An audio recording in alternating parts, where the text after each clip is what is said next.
Sorry, I'll try and pick up the... So you leave software projects. Then we don't hear from you for quite a long time. Yeah. I understand that you actually end up leaving the country. At what point did you decide that things were so bad that you didn't even want to stay in England? Well, no, there were jobs in Holland. This was okay. So wasn't so much the sick of England, except that I was looking for something better. I should have a chance to earn enough money to make games. Did you still consider yourself a games designer, even in the early 90s? Well, yes. Obviously, I put it on hold. I was just ready to see what the future. I mean, letting go. I mean, in order to leave the country, I had to let go of all the baggage that I'd accumulated. All the. Do you mean physical baggage? Physical baggage, literally, all the computers and all the half-built equipment and all the. And I believe a lot of that memorabilia, the red notebook with manic miners, first designs in and the sketches. A lot of that got left behind when I did, yes, but that was accidental. It might have gone in a skip, or it might. Can I say, we actually went to the house where Matthew used to live in the mid-90s before we left for Holland yesterday, so we found where the house is, but no one answered the door. Matthew said they probably think we're rent collectors, so but we will try again, because there is a very tiny possibility that some of those Spectrum treasures are still there. I do sincerely doubt, except maybe down the cracks of the floorboards, perhaps. Okay. Well, anyway, we'll let you know if we find it. The archaeologists. Now, it's become something of legend that you went to Holland. Would you like to clear up what you actually got up to while you were in Holland? Well, I fixed bicycles. I worked in various factories and fields and farms. And you lived on a commune? I think squat would be the commune's glorifying it a little bit, is it? Romanticising. Yeah, and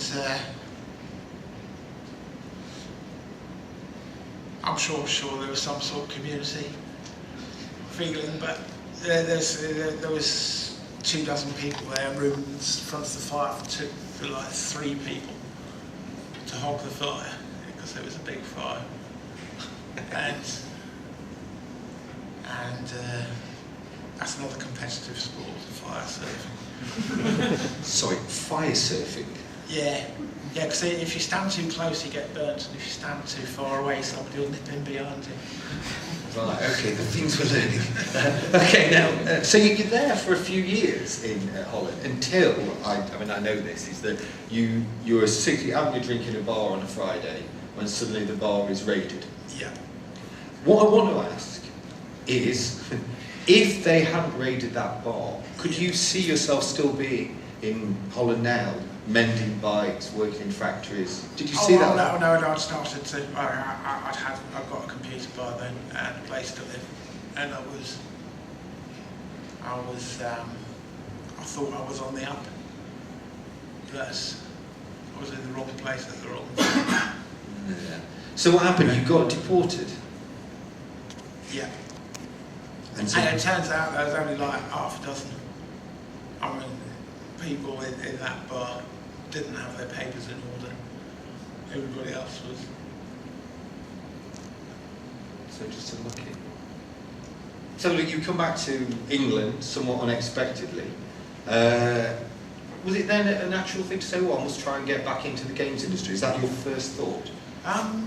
Well, no, because it wasn't really until I discovered the Edge magazine that somebody mentioned it that I realised there was actually a thriving commercial games market left in this country.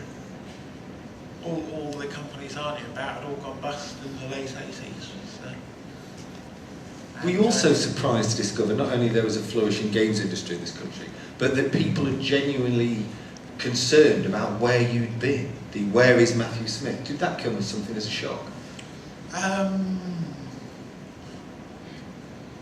I suppose so, yeah. Yeah, no, well, I mean, like we described shortly before I left the country, I was, the Guardian described me as a was kid. And Was kid? Oh, was kid. Whatever happened to him? And here he is, and look at him all washed up and not glamorous at all. And do you feel you were glamorous before, actually? well, if you read the newspapers,